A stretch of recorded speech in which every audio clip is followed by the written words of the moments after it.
Welcome to my views and news. It seems Fano fighters have captured some government soldiers, some government-backed militia members. Today, pictures were shared by Fano fighters of captured government soldiers and militia members. This is the first time that Fano has shared pictures of government soldiers. It happened after government showed pictures of some government-backed sources showed pictures of some Fano fighters allegedly captured from Debre Ilyas monastery. So, secondly, viewers, another issue between Tigray interim government and Ethiopian federal government is surfacing. House of Federation took a step today. It wrote a letter to Ethiopian Ministry of Revenue. The letter is being seen by Tigray as a violation of Pretoria deal. What is this letter about? Why is Tigray not happy? We have seen that already. TPLF is accusing the federal government of violating Pretoria deal. Now another alleged violation of Pretoria deal by federal government. Details for you. Firstly, viewers, we know that in different parts of the Amhara region, small-scale clashes have been ongoing between Fano fighters, Amhara, Fano militia members, and Ethiopian National Defense Force, supported by some militias. We know that the Ethiopian army is raising some militias. I showed pictures from Javi, from Agoavi zone, where Ethiopian military is raising some militias of locals, reportedly to confront Fano fighters. And in different parts of Amhara region, we have seen clashes in recent days. All over Amhara region, this conflict is happening now. We have seen fighting close to Gondar city in the last 1 month or so, in Gojam, in Kobo, in Voldia. Fano fighters attacked some security forces, security officials a few days ago. In North Shore, several attacks near Majate, near Shivarobit, in South Gondar as well. So this conflict is spreading. It's spread across Amhara region. And we saw that Fano fighters captured some government soldiers a few days ago near Gondar. They did not show their pictures, videos. It was being said that Fano's policy was that it should not show POWs. But a few hours ago, some pro-government news outlets shared pictures of Fano fighters, allegedly captured by government forces in Debre Ilyas, where there was a stalemate between Fano fighters, stalemate and clashes between Fano fighters and Ethiopian government forces for around 5 days. The last monastery was under siege by security forces. Fano fighters were there at the monastery. There was exchange of gunfire, several killed. Then the monastery came under Ethiopian army's control, and Ethiopian army released pictures from monastery through some news sources.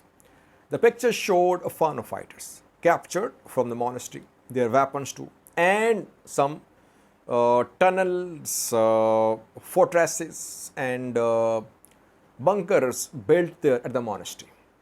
Debre Ilyas Vore, the communication office, issued a statement saying that armed gangs were using Debre Ilyas monastery as a training center for fighters. That IDPs were being recruited, they were being trained militarily. So we saw pictures. I showed the pictures in the previous video. Now, Fano-backed news sources have shared pictures. Pictures of government soldiers and militia members allegedly taken prisoner by Fano fighters. Where? Firstly, have a look at some pictures being shared by pro-Fano news outlets. The pictures show some Ethiopian government-backed militia members and at least one Ethiopian army soldier. The pictures are from South Wollo, reportedly, Ambasel. Ambasel is in South Wollo. And it has been claimed that these fighters were captured by these government soldiers. They were captured by Fano fighters in a clash in Ambasel. I don't know if they were captured by Fano fighters. I don't know the circumstances in which they were captured, but I can only confirm there was fighting in Amhara today and yesterday as well. That is what I confirm. So maybe yes, it seems that these are government fighters, government soldiers taken prisoner by Fano fighters in Amhara. So it's not a policy of Fano fighters to avoid showing pictures of POWs. We have seen that today. Because government showed their fighters captured from WS monastery. That is why now Fano fighters have shown government soldiers, fighters taken prisoner by a Fano faction in South Wollo, Ambasal, Warad. Second, viewers, another issue is turning into a serious issue between Tigray interim government and Ethiopian federal government.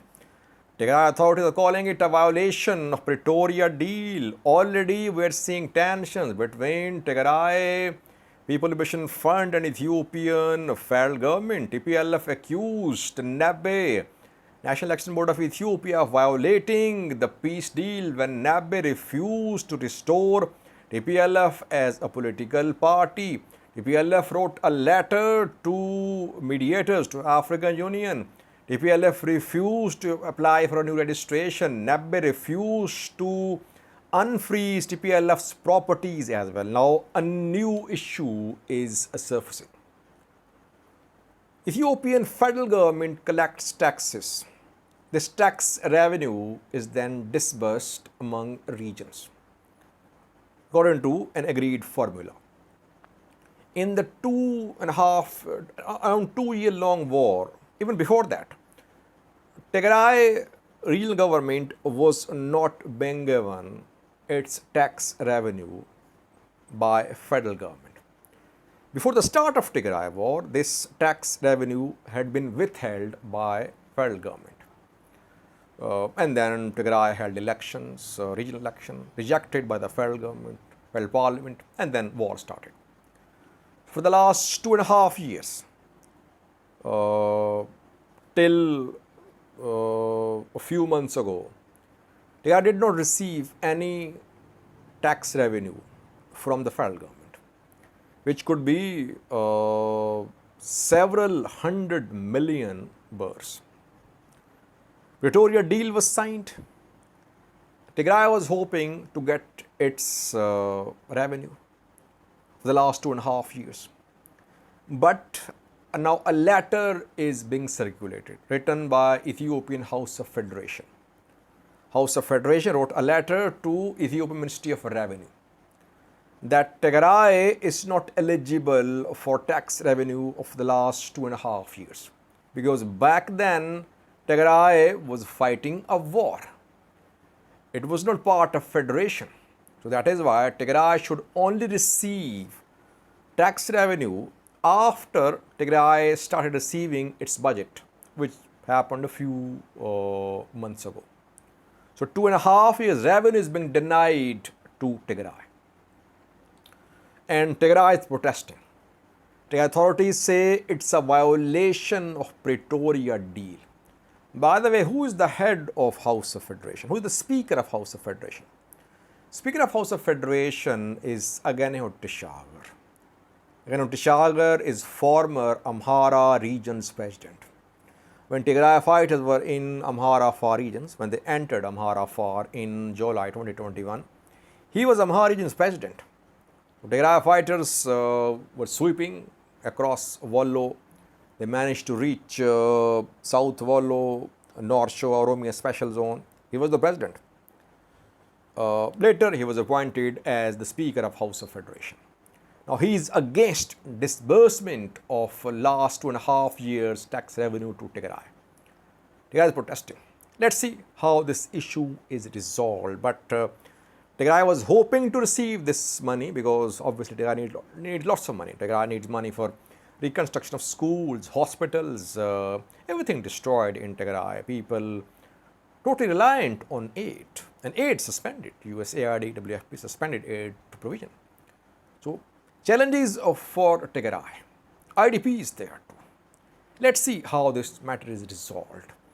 Is this latter an individual decision from Agane Tishagar, or is it government's decision?